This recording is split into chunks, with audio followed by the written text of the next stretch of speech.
Hai guys, selamat pagi, selamat siang, selamat sore, dan selamat malam untuk kalian semua. Untuk power lovers dimanapun kalian berada saat ini, semoga kalian sehat terus.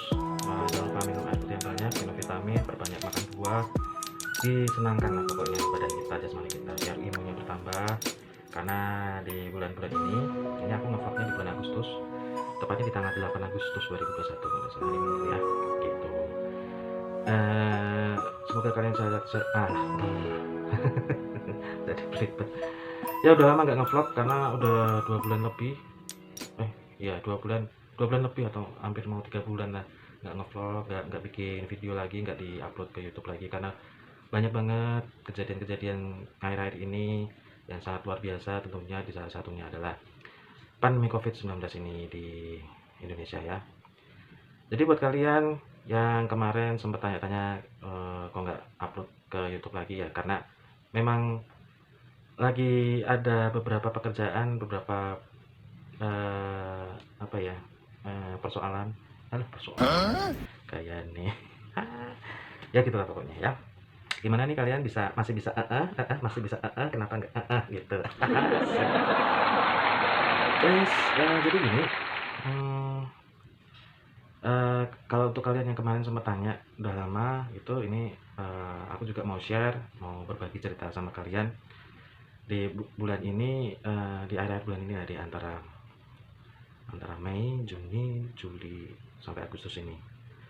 Jadi langsung aja ya. Jangan lupa tapi di subscribe dulu, di like dulu videonya, baru nanti kalau kalian mau tanya-tanya silahkan langsung di komen aja di kolom komentar ya. Kalau mau tanya-tanya di situ aja, nanti langsung responnya 24 jam. Wih, keren. Jadi di akhir bulan ini, aku ceritain di awalnya di bulan Mei. Di bulan Mei itu sempat apa ya, istilahnya untuk pekerjaan lancar, untuk semua kegiatan lancar, dan sempat sudah bikin untuk konsep konten yang akan diupload ke YouTube-nya awal gitu. Sudah bikin rancangan di akhir Mei kalau nggak salah. Di Juni itu aku mulai ada semacam cedera, jadi istilahnya saraf kejepit gitu. Itu awal mulanya nggak kerasa banget sih, tahu-tahu sakitnya itu ada di sebelah kiri, di pinggang sebelah kiri. Lama-lama kaki juga sakit, ngerasain sakit, wah luar biasa sakitnya, dan sampai sekarang memang belum saya obati, cuman untuk gerak aja, untuk olahraga aja, karena untuk obatnya sendiri tidak mempan untuk saya gitu, karena sudah berobat ke BPJS, ternyata memang tidak bisa langsung ke fisioterapi tapi harus ke dokter saraf dulu, dan dokter saraf itu adanya di rumah sakit, padahal sekarang rumah sakit sedang menangani COVID, jadi saya ndak periksa dulu lah gitu. Oke, balik lagi di bulan Juni ya. Di bulan Juni aku mengalami cedera di saraf kejepit itu. Lama-lama sakitnya bertambah. Wah, bingung. Mau ngapain bingung. Terus di bulan Juni juga untuk di mau akhir bulan Juni itu, ibu aku sakit karena sakitnya memang sudah lama, sakit diabetes atau kencing manis, jadi gula darahnya terlalu tinggi. Dan ternyata pada waktu tanggal 19 atau tanggal 20 itu ibu aku sudah nggak bisa gerak dari tempat tidur gitu. Nah ini agak susah juga ya, nggak tahu kenapa gitu. Ternyata dilihat apa ya, ada semacam pendarahan di dalam gitu. Nah, di dalam mulutnya itu ada pendarahan, nggak tahu apa, mungkin ada saraf yang pecah kah atau gimana. Kita juga panik gitu kan di bulan Juni akhir itu. Pandemi COVID-19 juga lagi naik-naiknya, lagi hype-hypenya, lagi penuh-penuhnya rumah sakit. Di tanggal 20, saya ingat betul, di tanggal 20 itu langsung kita ambil tindakan. Yang pertama kali yang saya lakukan adalah saya cari rumah sakit yang ICU-nya kosong gitu. Saya cari rumah sakit dulu, jadi ibu nggak tak bawa dulu, tapi saya cari dulu rumah sakitnya. Dan pada saat itu semua rumah sakit di kota Semarang itu penuh, mau di IGD-nya, mau di ICU-nya, maupun di rawat inapnya. Itu bingung sih mau carinya, mau cari yang kayak gimana gitu kan. Jadi posisi ibu udah lemes, udah nggak bisa ngapa-ngapa, makan nggak bisa, berdiri aja nggak bisa, ngomong aja nggak bisa. Nah, bingung ya mau ngapain gitu. Kita juga sebagai anak juga bingung, tapi mau nggak mau harus punya eh, pemikiran yang positif dulu, ditenangin dulu ya kan. Wah pokoknya udah panik nih, di sini udah panik. Panik nggak? Panik nggak? Panik banget, itu udah panik itu. Terus akhirnya dapat salah satu rumah sakit di Jalan Pandanaran Kota Semarang, itu namanya Rumah Sakit Hermina. Saya tanya IC-nya di sana ada apa enggak, itu katanya ada. Jadi IGD-nya dalam keadaan kosong, IC-nya ada, kamar yang kosong. Saya langsung cari info di sana, bisa nggak ibu bukan pasien COVID. Saya meyakinkan itu bukan pasien COVID, karena ibu sakitnya diabetes. Itu karena begitu dilihat kayaknya sih bukan COVID gitu. Saya udah yakin itu bukan COVID.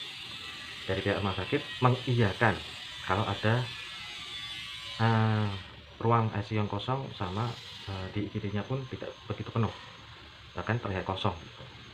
Akhirnya saya cari ambulan, saya cari ambulannya PMI. Jadi untuk teman-teman di Kota Semarang khususnya, kalau memang cari ambulan agak kesusahan, langsung datang ke kantor PMI-nya aja, atau di search Google PMI Kota Semarang, kan bisa ada nomor teleponnya, ditelepon dulu ya. Itu baik lagi ke cerita ya. Jadi begitu udah dapat rumah sakitnya, aku langsung lari cari ambulan di PMI. Ya di situ awalnya kosong, nggak ada ambulan, tapi ternyata ada yang datang gitu, ada yang datang setelah nganterin pasien mungkin gitu ya. Udah, kita udah dapat ambulannya, langsung lari ke rumah, kita ambil atau jemput ibu, karena ibu udah nggak bisa gerak pakai yang gotong-gotong gitu. Itu kita lari langsung ke Hermina, dan ternyata sampai di Hermina dokter istilahnya menahan dulu nih, nggak boleh masuk dulu, dicek di dalam ambulan itu, dicek ibu, dicek dengan hasil pengecekan dari dokternya, ibu tidak bisa dirawat di rumah sakit Hermina, karena alasannya rumah sakit Hermina yang ada di Jalan Pandanaran itu rumah sakit kecil gitu. Padahal setahu saya di situ dokter saraf ada, alatnya ada, ruang ICU-nya ada, ruang IGD-nya kosong, tapi mereka nggak mau terima. Mereka pengennya itu kita langsung lari ke rumah sakit yang besar, ditangani di sana. Nah, padahal rumah sakit yang besar seperti Rumah Sakit Tugu, Purwokerto, Elizabeth, Karyadi, itu semua penuh pasien COVID. Sebagian besar itu pasien COVID. Nah, kita nggak berani lah kalau bawa ke sana, karena takutnya nanti malah tambah-tambah ya kan, udah ini diabetes ya kan, kok ketambahan COVID gitu. Ya, kita cari, kita langsung lari ke Elizabeth. Di Elizabeth juga ditolak, karena di sana memang kondisinya sangat-sangat penuh, sangat-sangat sibuk. Wah, nggak bisa ngebayangin lah.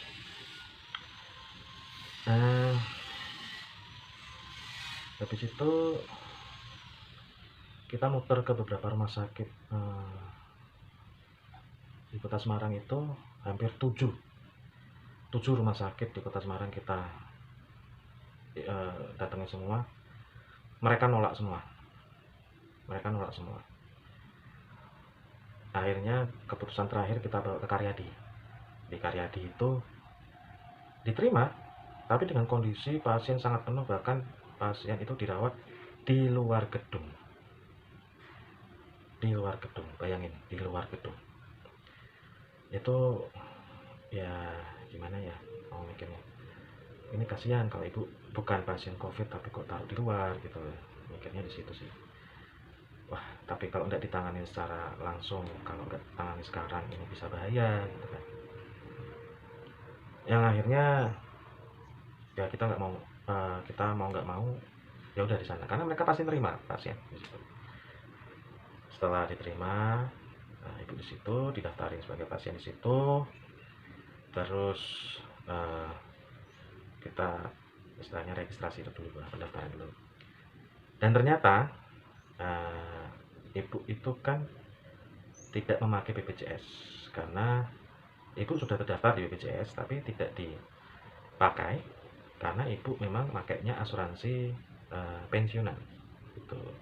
Dan ternyata di Rumah Sakit Karyadi, asuransi pensiun itu untuk asuransi kesehatannya ibu itu tidak bisa dipakai karena rumah sakit sama asuransinya tidak ada hubungan kerjasama. Waduh, tambah panik lagi, udah sakit ya kan, mau nggak mau kita harus biaya sendiri. Waduh, payah itu. Terus itu jadi kejadian di tanggal 20 itu kita mulai dari pagi sampai sore. Sampai sore, yang finalnya di sore itu sekitar jam 4 atau jam 5 sore di Karyadi gitu. Nah, akhirnya ya mau nggak mau lah, ya pokoknya dirawat dulu. Untuk biaya kita nanti pikirin nanti gitulah. Nanti pikirin bareng-bareng gimana gitu. Terus nah, ibu dapat ya ibu nggak, untungnya nggak dirawat di luar gedung, tapi bisa masuk lah. Walaupun bukan ruangan IGD, walaupun bukan ruangan ICU, tapi di dalam gedung, di dalam ruangan yang ada oksigennya untuk penunjang apa, untuk penunjang istilahnya kehidupan. Itu oksigennya ada, terus dikasih apa namanya infus, juga ada perawatnya yang istilahnya mengawasi ibu gitu. Tapi mau nggak mau kita kan juga harus di sana gitu. Takutnya nanti ada apa-apa. Itu di tanggal 20 Agustus, di tanggal 20 Juni itu kita seharian di situ. Aku sama kakakku perempuan di situ nungguin ibu sambil kita info ke saudara-saudara, sambil kita cari makan, kita juga ngawasi ibu kalau misalkan butuh maem gitu. Dan ternyata analisa dokter adalah ibu memang diabetes, tapi gula darahnya rendah banget. Gula darahnya itu rendah sekali. Setahu apa namanya?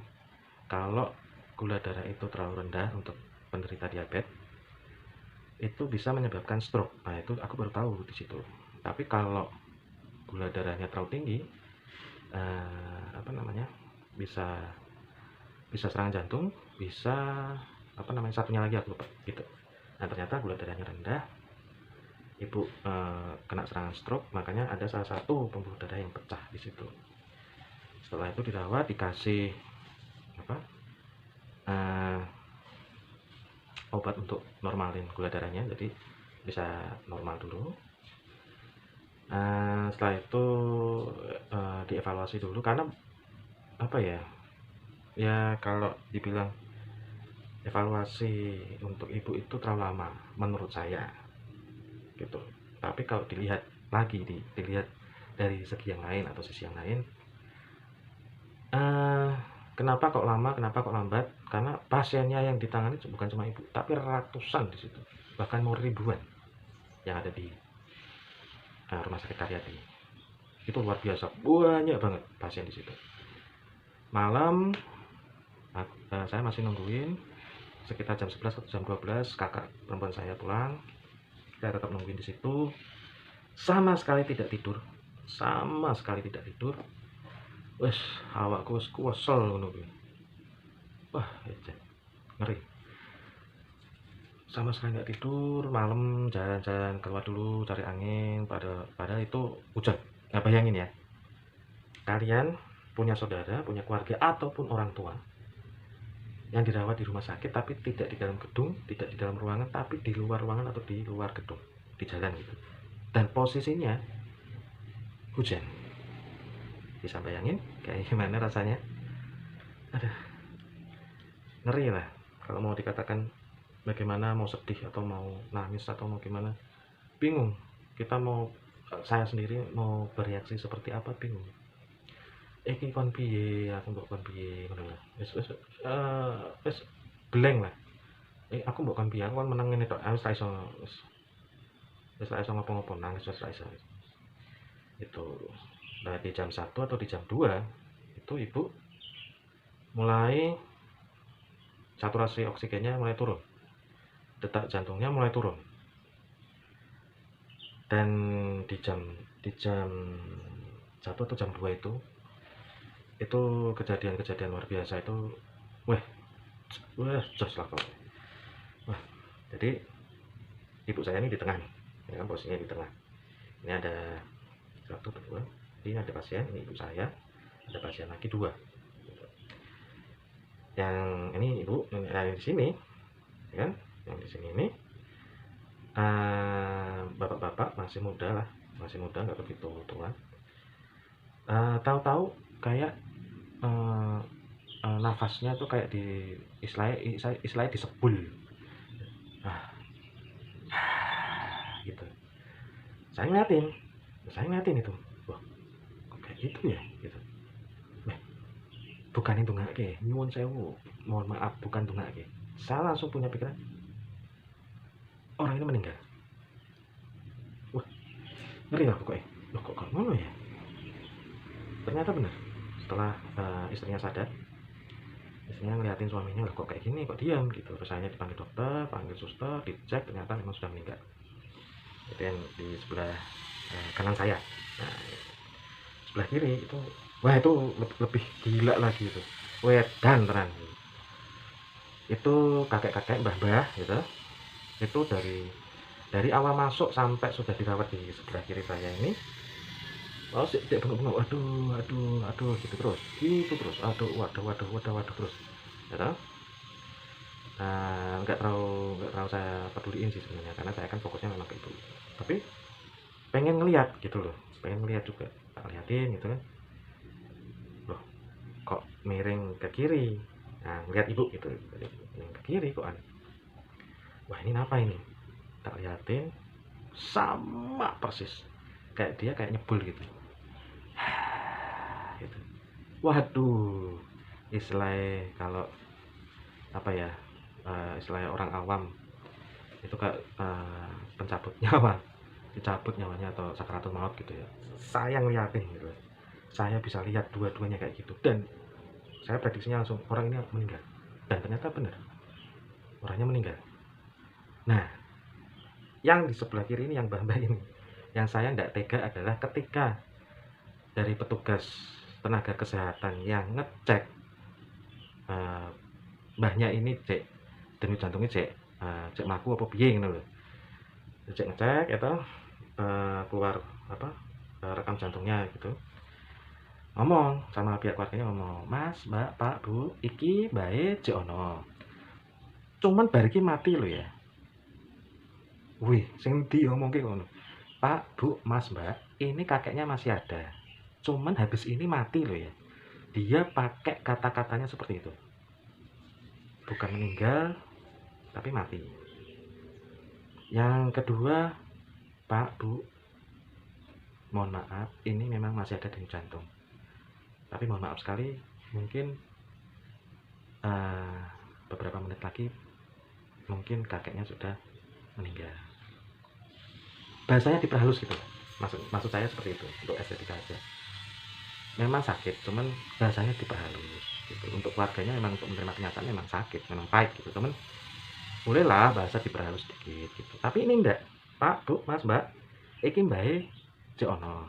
Karena cek urip. Tapi bar iki mati loh ya." Waduh, itu ngeri itu. Ngeri banget. Saya mau ketawa. Itu ya spontan orang berpikirnya kayak orang guyon ya. Mau ketawa. Saya cerita kayak gitu ke orang lain, ketawa orangnya. Tapi dia nggak ngerasain jadi saya di sana itu kayak gimana. Kanan kiri belakang saya di ruang sebelah itu orang masuk keluar meninggal, masuk lagi ada yang meninggal lagi. Itu cuma satu hari, dari tanggal 20 mau ke tanggal 21, orang yang meninggal itu banyak banget. Dan saya ngeliatin kayak gitu. Sudah 2 kali dalam hidup saya apa ya istilah ya, deloki wong mlebu rumah sakit, mlebu ning ICU, mlebu ning UGD, metune meninggal. Masuk lagi, ada yang keluar lagi meninggal. Itu sudah 2 kali saya ngeliat kayak gitu, dan itu yang sebenarnya bikin trauma saya ke rumah sakit. Itu bikin trauma berat. Habis itu aduh, ambekan sih. Oke, habis itu paginya kakak perempuan saya datang, ya kan, jelasin ke dokter gimana apa untuk apa namanya kondisi ibu saya, ya kan, di tempat administrasi itu. Terus kita ngecek lagi, apa, jaga ibu lagi. Tapi ini saturasi oksigennya turun terus gitu loh. Kita panggilin dokter, ini kok turun, kok turun, kok turun terus, kok turun terus gitu loh. Sebenarnya ada satu cerita yang saya lewatkan, tapi saya tidak mau cerita di sini karena itu sangat pribadi. Gitu. Nah, kita langsung lanjut aja ya. Jadi itu saturasi oksigennya turun.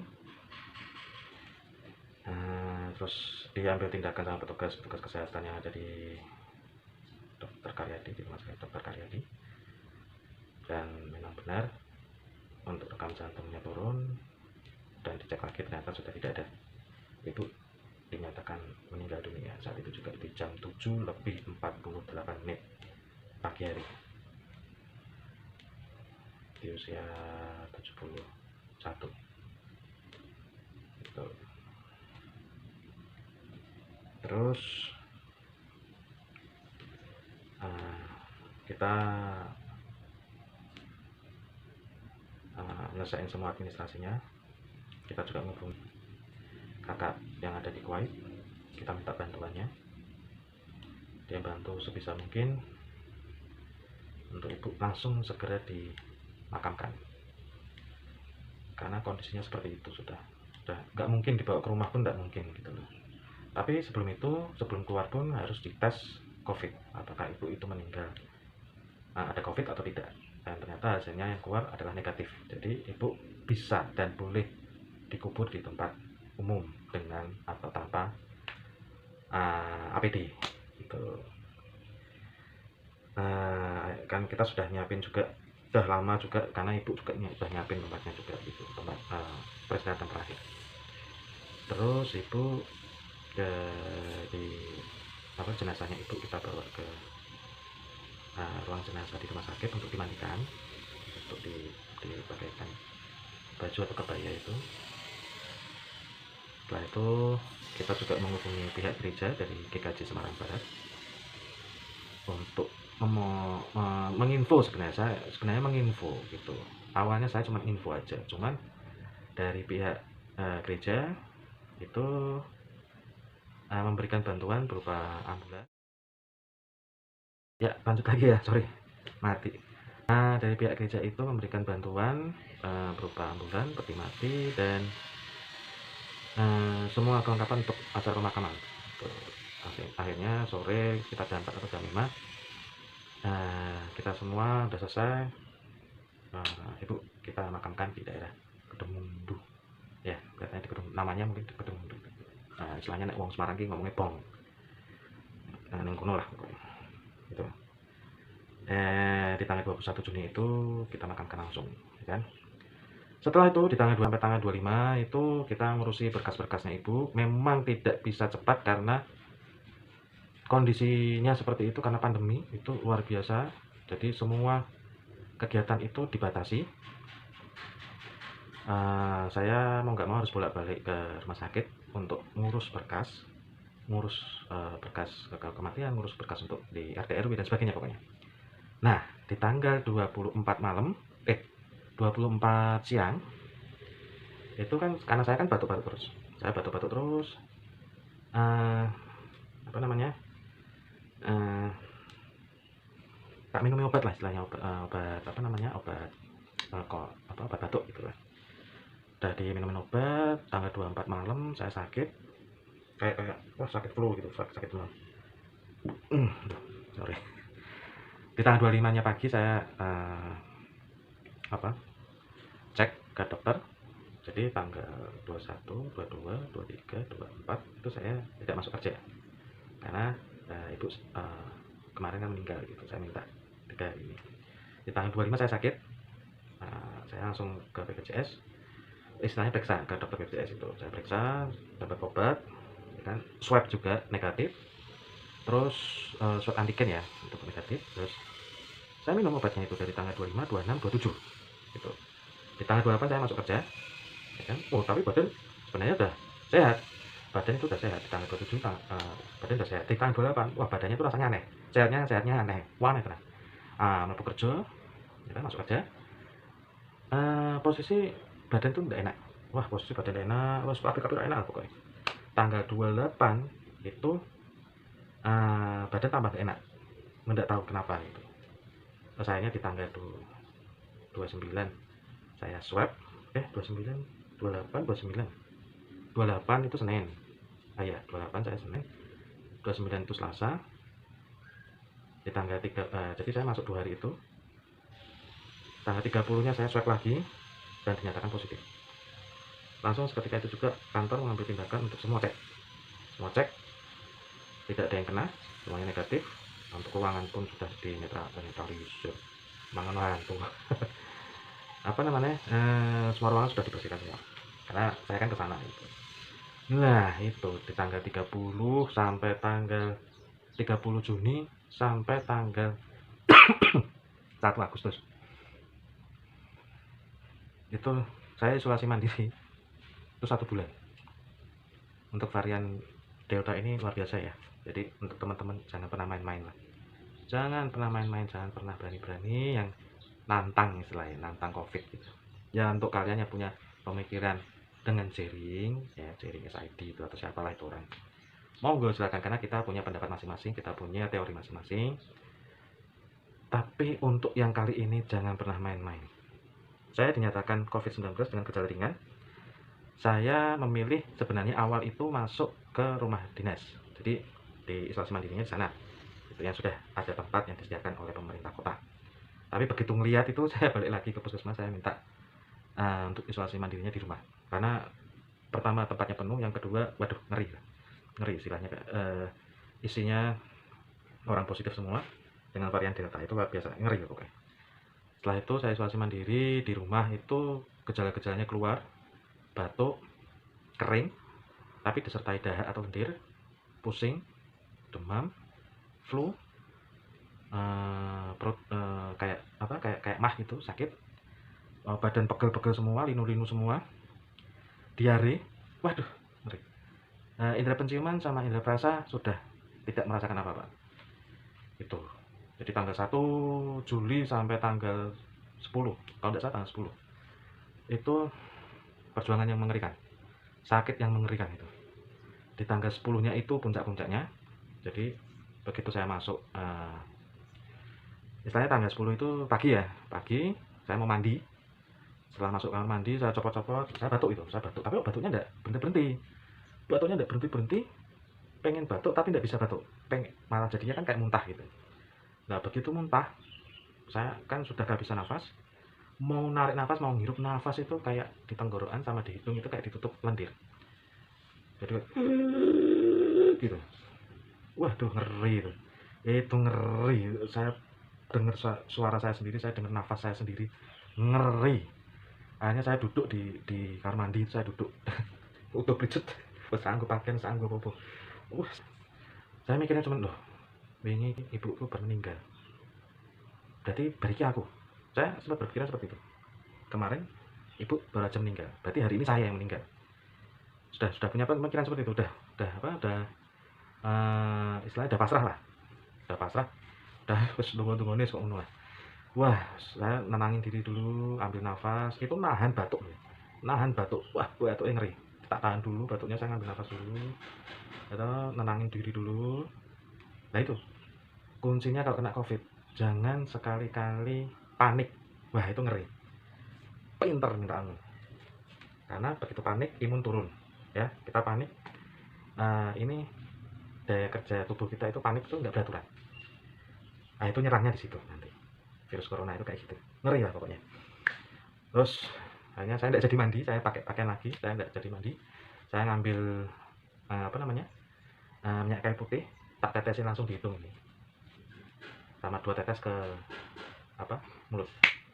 Itu maksudnya tidak saya rekomendasikan untuk teman-teman semua awal, tapi eh, saya punya pemikirannya seperti itu untuk menyelamatkan diri saya sendiri dulu sementara, karena ternyata kan di bulan Juli Agustus ini semua oksigen itu kan langka gitu. Oksigen itu langka, jadi berbahagia kalian yang masih bisa menghirup udara bebas tanpa menggunakan tabung oksigen ya.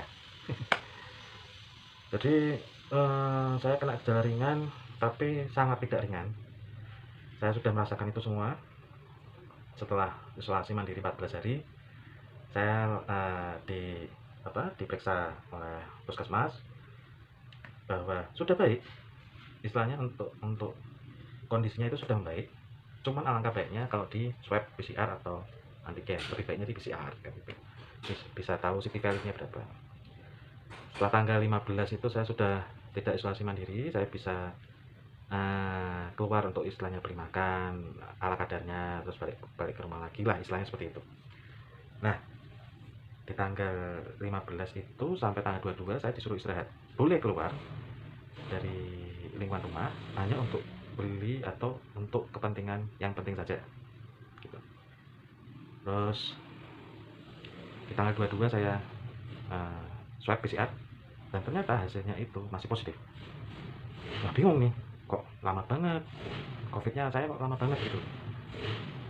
Memang ternyata varian delta itu cepat menular tapi lama penyembuhannya, dan sekali sembuhnya itu istilahnya sisa-sisanya masih ada. Wah, itu ngeri lah, ngeri sekali. Cuman ya itu berharapnya cepat-cepat sembuh, cepat-cepat bisa bekerja kembali ya kan. Nah, saat didit dan sentek duit. Ya itu sampai Agustus ini, akhirnya di bulan akhir Juli kemarin tanggal 30 saya swab PCR lagi, akhirnya negatif, dan di bulan Agustus ini tanggal 2 kemarin ya Senin saya bisa kerja kembali. Nah, saya sudah sembuh. Nah, jadi Anda bisa menganggap saya adalah COVID-19 survivor ya, penyintas COVID-19. Jadi saya bisa bertahan dari virus corona yang mematikan ini, yang dengan varian Delta, cepat menularnya, tapi lama sembuhnya. Jadi virus ini memang mengerikan lah. Pinter, pinter istilahnya apa ya? Pinter menyembunyikan diri dari imun gitu. Setelah imun kita turun, baru dia masuk. Dan masuknya itu nggak cuma satu atau dua, satu nyebar gitu. Jadi bisa nyerang otak, bisa nyerang indera penciuman, perasa, penglihatan, paru-paru terutama, pencernaan, wah nyerang semuanya lah pokoknya. Luar biasa itu virus, luar biasa. Jadi untuk yang teman-teman novel lovers yang saat ini belum vaksin, tolong dengan sangat untuk kalian bisa vaksin. Untuk ya memang vaksin memang bukan obatnya, tapi menghindari infeksi terutama di paru-paru di tubuh kita.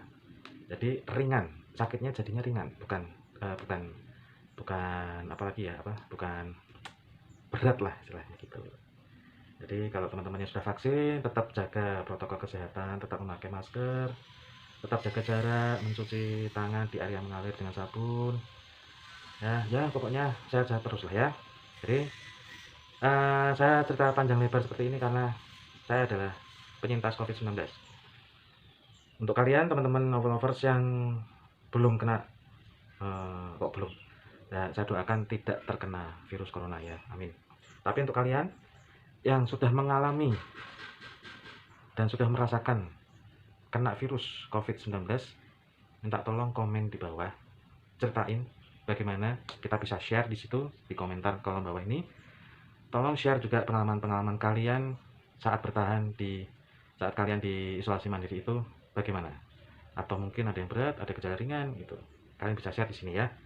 Semoga share kalian dan video ini bisa menjadi peringatan, bisa menjadi pelajaran untuk teman-teman yang lain, supaya tetap berhati-hati, supaya tidak mengabaikan protokol kesehatan, supaya tetap menjaga kesehatannya, peduli dengan kesehatan dan keluarga, ya kan? Karena sehat itu murah, tapi sehat itu mahal. Murah karena bisa kita lakukan setiap harinya tanpa biaya. Mahal kalau kita sudah sakit. Kalau sudah sakit, kita butuh oksigen yang tabungnya cuma segini, yang nilainya kecil itu aja ratusan ribu. Gede sih meh jutaan. Ngelujen. Wes aja dolanan lah. Wes ya.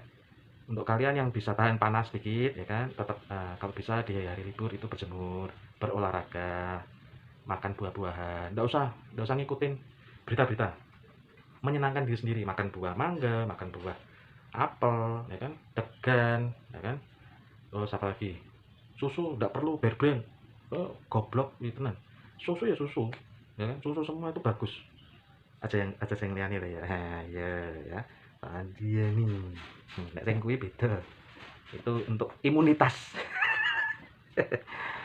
Oke teman-teman, mungkin segitu dulu cerita atau share pengalaman aku selama 2 bulan atau 3 bulan ini, terutama untuk penyintas COVID-19 ya. Untuk kalian yang belum subscribe, silahkan subscribe dulu, like dan komennya, ya kan.